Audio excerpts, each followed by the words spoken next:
Ketika diam sejenak aja, misalnya ketika sholat gitu, pasti nih pikiran berisik. Ada aja pikiran apa yang dipikirin gitu kan. Including tadi overthinking itu. Gimana caranya ya untuk bisa menghandle itu semua?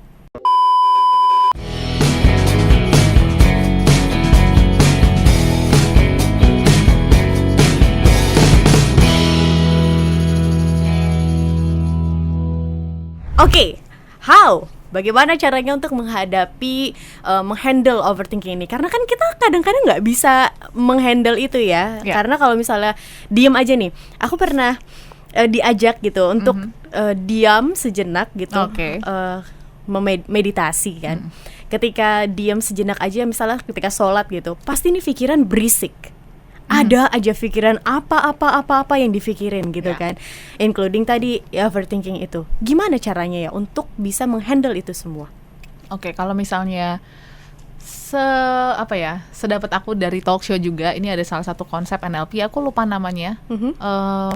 Jadi konsepnya ini adalah memecah ataupun mengacak, scrambling gitu, apa yang ada di pikiran kita. Ketika kita mulai memikirkan sesuatu yang mungkin nggak pengen kita pikirin, justru kita harus acak pikiran itu, dengan cara mungkin langsung dengerin lagu, atau mungkin ngajak ngobrol orang, atau mungkin bahkan dengan loncat-loncat supaya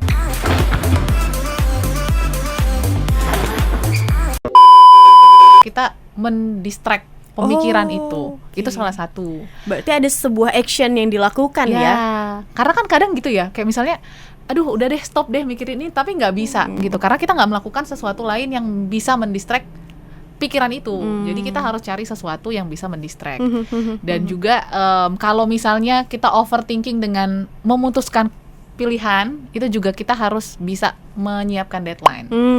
Dan kalau kita orangnya banyak pertimbangan, kita harus bikin top 3 pertimbangan yang teratas. Misalnya nih, kalau kaum millennials kayak kita mungkin ya galau. Misalnya kita dapat offer pekerjaan dari perusahaan A. Terus kan pasti banyak pertimbangan ya, mulai dari gaji, lokasi kerja, terus juga lingkungan kerja, atau mungkin jam kerja, dan juga banyak lah pokoknya hal-hal prioritas gitu. Nah, kita pilih 3 top 3-nya yang kita lihat. Karena ya nggak mungkin gitu kita dapat tempat pekerjaan yang perfect gitu kan.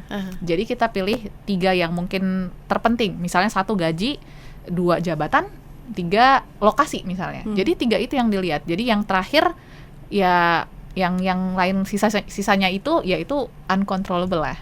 Jadi let it go aja gitu ya. Let it go. Jangan terlalu dipikirin. Kalau misalnya orang Jawa ngomong, oh jangan pikir jero-jero, jangan pikir dalam-dalam gitu. Ada tenggelam ya. Tenggelam. Ada tambahan lagi ternyata dari yang aku pelajarin gitu ya, dari yang aku dengar di Smart Emotion. Ternyata kalau misalnya mau menghandle overthinking ini, yang pertama adalah kita harus bisa mengambil keputusan sebelum deadline itu dilakukan. Nah, misal soal baju, apa baju yang mau kita pakai di besok pagi gitu untuk berangkat kerja. Nah, ini harus sudah kita putuskan dari sebelumnya, malam misalnya. Jadi selain sudah harus ada deadline-nya itu sendiri gitu. Nah, jadi udah diputuskan, udah selesai. Jadi nanti kita nggak overthinking lagi, nggak bingung, nggak wasting time. Apalagi kalau udah mepet tuh kan jadi pressure ya. Bener, stres, peluh-peluh bercucuran, segede-gede ini ya biji jagung gitu. Nah itu, jadi harus ngambil keputusan sebelum deadline-nya itu ditentukan gitu kan. Terus juga harus baiknya mendelegasikan hal-hal yang bikin letih untuk berpikir ini kepada orang lain yang dirasa mampu. Misal, kita bingung nih mau menentukan menu apa ya yang mau kita makan. Biasanya kan, ini relate gak sih? Kalau makan siang tuh susah banget gak sih menentukan mau menu apa? Pengalaman aja ya. Kayak milih di ojek online aja tuh bisa setengah jam gitu. Karena banyak pertimbangan, promonya, terus lokasi, terus juga mungkin kesamaan menu yang kepengenan lah gitu kan. Nah itu delegasikan kepada orang yang dirasa mampu, yang dirasa bisa gitu untuk itu. Dan yang terakhir adalah kita harus juga itu tadi let it flow. Jadi nggak semua hal itu bisa kita kontrol. Contohnya aja ya perlakuan orang lain terhadap kita atau hal-hal yang uncontrollable itu ya harus relakan gitu untuk tidak difikirkan. Jadi jangan sampai itu mempengaruhi kita.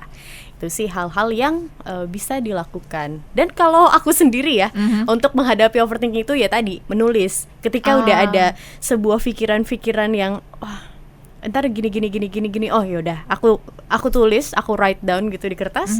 Dan ketika aku butuh, aku bisa lihat lagi. Misal to-do list. Kalau misalnya mau ke kantor, apa ya yang mau dilakukan gitu di kantor. Nah, ditulis semua satu. Oh, nanti jadi udah ada pattern ya yang harus dilakukan apa. Nggak perlu lagi mikirin atau overthinking terhadap sesuatu. Jadi udah bisa solve gitu. Oke. Ya kayaknya cuma ini aja yang bisa kita sampaikan. Tapi kalau misalnya teman-teman mau tahu lebih lanjut mengenai overthinking, kita pernah bahas ya Syah ya di siaran di Smart FM. Jadi kamu bisa dengerin di Smart NLP. Kita pernah bahas 4 tips mengatasi overthinking. Nanti linknya ada di mana ya, nanti deh kita kasih pokoknya di video ini. Kalau di Tasya ada video siapa? Yes, ada Pak Antoni Dio Martin yang bisa dilihat ya, disaksikan di sana bagaimana tips untuk menghadapi overthinking ini. Jangan sampai no action tapi think only. Itu yang selalu dibilang sama Pak Antoni.